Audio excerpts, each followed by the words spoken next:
My name is Christopher Lyons, and this is my argument essay for the short assignment 2. In this essay, I will argue that I agree with what President Obama said in his famous "You didn't build that" speech he delivered. There are several key supporting arguments that can be made in regards to President Obama's speech. The first main argument that I will focus on throughout this essay is that everything one does is built upon or has originated from other factors of one's life. The second supporting argument I will argue in this essay is that often people do not take the time necessary to observe and reflect on how they have progressed to where they are in their present state. One contribution to our lives that is often overlooked by many is the fact that everything one has done or built has originated from other factors of one's past life. Although some things may truly happen and may be accomplished in the moment, many events happen as a result. One example of this is when someone enters into college. Although some may believe that lower level schooling is simply repetitive and that it does not fully contribute to one's overall education, I argue that every level of lower level school adds another layer foundation of tools and strategies to someone being successful in college and their overall careers. Ultimately, this could lead to someone having a successful business in the future, as stated in the President Obama speech. A specific example of how my lower level years of school has led to my college success and potential career is the specialized education I received in high school. Going into high school was clear that my middle and elementary school years had not provided me with adequate tools and strategies to be successful both academically and socially. However, after attending a high school focused on helping students diagnosed with academic and social differences, I feel as though I am much more prepared to face the tasks and standards presented to me both in college and my potential career. This is only one example of how everything one has done or accomplished has originated from what one has experienced or done in the past. There are several counter-arguments to this supporting argument that someone may make. One counter-argument that was specifically expressed in the Wall Street Journal article entitled "Obama, There Are No Self-Made Men" on July 17, 2012, is that President Obama is making it sound as though, quote, "the self-made man is an illusion," end quote. This quote was retrieved by the Wall Street Journal and was written by John C. Goodman. People who support this argument are saying that President Obama is saying that no one can make their own success or person for themselves. Instead, these arguers are saying that the idea of having a self-created person and success is all a complete illusion. To rebuttal against this overall counter-argument, one could argue that some may receive too much help and over-guidance along the way, and this could ultimately lead to them having their opinions and feeling structured by someone else's beliefs. However, if one is strong enough to create their own path and resist the temptations of falling into the present path of someone else, they will ultimately create their own future and person as a whole. An example of how this from the real world is when some kids grow up in a house where they learn or acquire the opinions and beliefs of their parents. At one point, the child has the option to live a life closely related to their parents and live parents' regards to beliefs and opinions.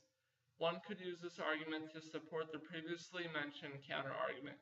However, at the same time, the child could choose to have different beliefs and opinions than their parents. In this case, the child would still be creating their own path, and in other words, would still be developing their own person. Another argument I will make in regards to my overall thesis is that often people do not take the time necessary to observe and reflect on how they have progressed to where they are in their present state. There are several different supporting arguments that could be used to support this overall argument. One main supporting argument is that people are so set in the present moment and what they are currently doing that they do not take the time to look back at what they have done or what they will do in the future. A supporting statement that goes along with both this argument and what we have been discussing in class recently is that business people are sometimes so focused on making a profit at the present moment that they do not see how their actions today could affect how much profit they make in the future.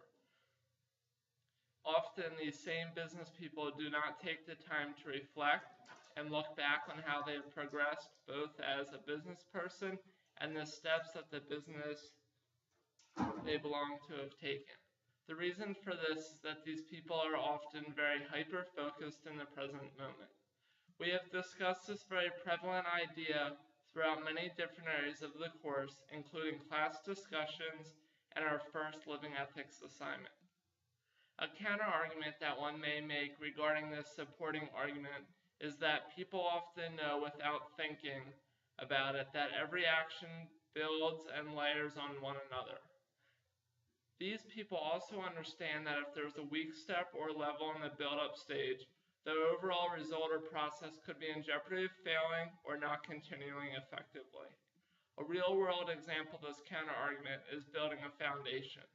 If there's not a sturdy foundation in place, anything built or developed on top of it will not be sturdy and will run the risk of collapsing and falling apart.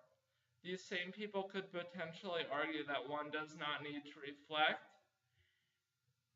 on what has happened in the past because it will automatically come out and be seen at the present time or stage. This is only one of the potential counter-arguments that can be made to this overall supporting argument of my thesis. To rebuttal this potential counter-argument, I will argue that although each stage or level may build on one another, they are still completely separate steps or levels at the same time. In this sense, each sequential step accomplishes or achieves another goal or objective. Therefore, although they are not contributing to the end result or success of someone or something, they do indeed accomplish separate objectives from one another. A real-world example of this potential rebuttal has to do with undergraduate college studies. To be specific, in a business student's academic course outline, they take many courses. And although some of them may include some of the same concepts or topics, they generally focus on different subjects entirely in the business world. A specific example of this is that although accounting and human resources may explore some of the same concepts or principles, for the most part they focus on two completely different subjects. In conclusion, I agree with the famous "you didn't build that" speech President Obama delivered. The first main argument that I focused on throughout this essay was that everything one does is built upon or has originated from other factors of one's life. The second supporting argument that I focused on in this essay was that often people do not take the time necessary to observe and reflect on how they have progressed to where they are in their present state. These are only a few of the many potential arguments that could be made to support this speech delivered by President Obama. I will be interested to see how people will continue to use and interpret the views and ideas expressed through this speech delivered by President Obama.